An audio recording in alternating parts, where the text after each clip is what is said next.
কথায় আছে যত দোষ নন্দ ঘোষ। যত দোষ কার? আমার, এই নন্দ ঘোষের। আর এর কোনো দোষ নেই। বাচ্চার জ্বর হলো কেন? দোষ কার? আমার। বাচ্চার ঠান্ডা লাগলো কেন? দোষ কার? আমার। বাচ্চা কাশলো কেন? দোষ কার? আমার। বাচ্চার রাগ হলো কেন? দোষ কার? আমার। বাচ্চাকে মশা কামড়ালো কেন? দোষ কার? আমার। সব দোষ আমার। বাচ্চাকে প্যাম্পার্স পরানোর 5 মিনিট পর হাগু করলো কেন?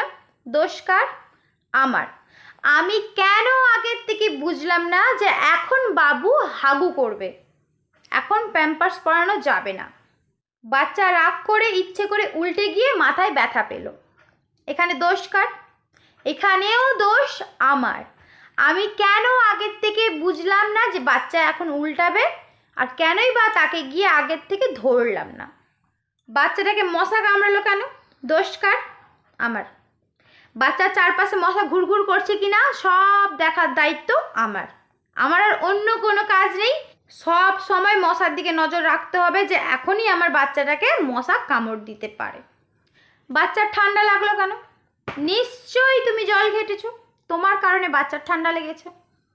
তাহলে তুই আয়, সকাল থেকে রাত পর্যন্ত কাজ করে দে, আমার বাসন ধোয়া থেকে কাপড় কাচা থেকে সব কাজ করে দে, তাহলে আমার ঠান্ডাও লাগবে না, আমার জন্য বাচ্চারও ঠান্ডা লাগবে না। এই তুই দাঁড়া, আমাকে কথা বলতে দে। বাচ্চার পেট খারাপ হলো কেন? তুমি খাবার খেয়েছিলে বলেই তোমার কারণে বাচ্চার পেট খারাপ হলো। যত দোষ সবই আমার। সবাই বলে মহিলাদের পায়ে পায়ে দোষ। মা না হলে সেটা আমি বুঝতাম না। মা হলেও দোষ, মা আবার না হলেও দোষ। মা হলে তো এত কথা শুনতেই হয়, আর মা না হলে পুছোই মত। তোমাকে তো তোমার পরিবার, তোমার পরিবারের গোষ্ঠী, তোমার প্রতিবেশীদেরও গোষ্ঠী তোমার ঘাড়ে এসে বসে যাবে, বলবে এ অভাগা, এ অভাগী, এ অপয়া, এটসেট্রা। তো যাই হোক বন্ধুরা, এই ভিডিওটা কিন্তু শুধুমাত্র এন্টারটেনেরই জন্য, কেউ সিরিয়াসলি নেবেন না।